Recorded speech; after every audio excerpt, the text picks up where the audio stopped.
ರಾಜ್ಯದಲ್ಲಿ ಕಾಂಗ್ರೆಸ್ ಪಕ್ಷದ ಸರ್ಕಾರ ಇದೆ.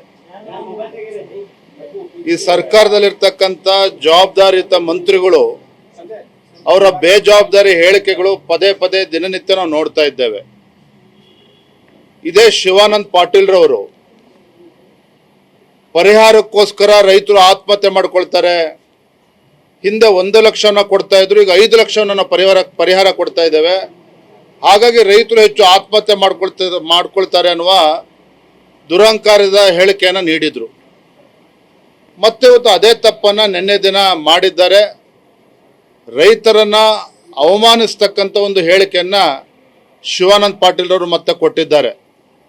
ನಾನು ಮಾನ್ಯ ಮುಖ್ಯಮಂತ್ರಿಗಳಿಗೆ ತಮ್ಮ ಮೂಲಕ ಆಗ್ರಹವನ್ನು ಮಾಡ್ತೇನೆ, ತತ್ಕ್ಷಣ ನಿಮ್ಮ ಮಂತ್ರಿಗೆ ಕರೆದು ಬುದ್ಧಿಯನ್ನ ಹೇಳಿ,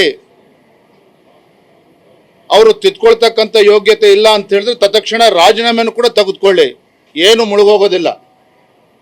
ಆದರೆ ಈ ನಾಡಿಗೆ ದೇಶಕ್ಕೆ 2 ತುತ್ತು ಅನ್ನವನ್ನು ಕೊಡ್ತಕ್ಕಂಥ ರೈತನ ಬಗ್ಗೆ ನಿಮ್ಮ ಮಂತ್ರಿಗಳ ಹೇಳಿಕೆ, ಈ ಸರ್ಕಾರದ ಧೋರಣೆ, ಕಾಂಗ್ರೆಸ್ ಪಕ್ಷದ ಧೋರಣೆ ನಿಜವಾಗ್ಲೂ ಕೂಡ ಪದೇ ರೈತರಿಗೆ ಅವಮಾನ ಮಾಡ್ತಕ್ಕಂಥ ರೀತಿಯಲ್ಲಿ ನಡ್ಕೊಳ್ತಾ ಇರ್ತಕ್ಕಂಥದ್ದು ನಿಜವಾಗ್ಲೂ ಕೂಡ ದುರಾದೃಷ್ಟ. ಭಾರತೀಯ ಜನತಾ ಪಾರ್ಟಿ ಇದನ್ನು ಬಲವಾಗಿ ಖಂಡಿಸ್ತದೆ. ರಾಜ್ಯದಲ್ಲಿ ಕಾಂಗ್ರೆಸ್ ಪಕ್ಷದ ಸರ್ಕಾರ ಇದೆ. ಈ ಸರ್ಕಾರದಲ್ಲಿರ್ತಕ್ಕಂಥ ಜವಾಬ್ದಾರಿಯುತ ಮಂತ್ರಿಗಳು ಅವರ ಬೇಜವಾಬ್ದಾರಿ ಹೇಳಿಕೆಗಳು ಪದೇ ಪದೇ ದಿನನಿತ್ಯ ನಾವು ನೋಡ್ತಾ ಇದ್ದೇವೆ. ಇದೇ ಶಿವಾನಂದ ಪಾಟೀಲ್ ರವರು ಪರಿಹಾರಕ್ಕೋಸ್ಕರ ರೈತರು ಆತ್ಮಹತ್ಯೆ ಮಾಡ್ಕೊಳ್ತಾರೆ. ಹಿಂದೆ 1 ಲಕ್ಷನ ಕೊಡ್ತಾ ಇದ್ರು, ಈಗ 5 ಲಕ್ಷವನ್ನು ಪರಿಹಾರ ಕೊಡ್ತಾ ಇದ್ದೇವೆ. ಹಾಗಾಗಿ ರೈತರು ಹೆಚ್ಚು ಆತ್ಮಹತ್ಯೆ ಮಾಡ್ಕೊಳ್ತಾರೆ ಅನ್ನುವ ದುರಹಂಕಾರದ ಹೇಳಿಕೆಯನ್ನು ನೀಡಿದ್ರು. ಮತ್ತೆ ಇವತ್ತು ಅದೇ ತಪ್ಪನ್ನ ನಿನ್ನೆ ದಿನ ಮಾಡಿದ್ದಾರೆ. ರೈತರನ್ನ ಅವಮಾನಿಸ್ತಕ್ಕಂಥ ಒಂದು ಹೇಳಿಕೆಯನ್ನ ಶಿವಾನಂದ ಪಾಟೀಲ್ ಅವರು ಮತ್ತೆ ಕೊಟ್ಟಿದ್ದಾರೆ.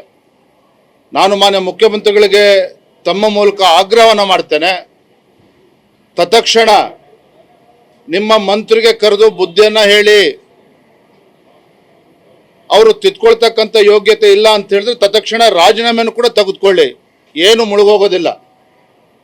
ಆದರೆ ಈ ನಾಡಿಗೆ ದೇಶಕ್ಕೆ 2 ತುತ್ತು ಅನ್ನವನ್ನು ಕೊಡ್ತಕ್ಕಂಥ ರೈತನ ಬಗ್ಗೆ ನಿಮ್ಮ ಮಂತ್ರಿಗಳ ಹೇಳಿಕೆ, ಈ ಸರ್ಕಾರದ ಧೋರಣೆ, ಕಾಂಗ್ರೆಸ್ ಪಕ್ಷದ ಧೋರಣೆ ನಿಜವಾಗ್ಲೂ ಕೂಡ ಪದೇ ರೈತರಿಗೆ ಅವಮಾನ ಮಾಡ್ತಕ್ಕಂಥ ರೀತಿಯಲ್ಲಿ ನಡ್ಕೊಳ್ತಾ ಇರ್ತಕ್ಕಂಥದ್ದು ನಿಜವಾಗ್ಲೂ ಕೂಡ ದುರಾದೃಷ್ಟ. ಭಾರತೀಯ ಜನತಾ ಪಾರ್ಟಿ ಇದನ್ನು ಬಲವಾಗಿ ಖಂಡಿಸ್ತದೆ.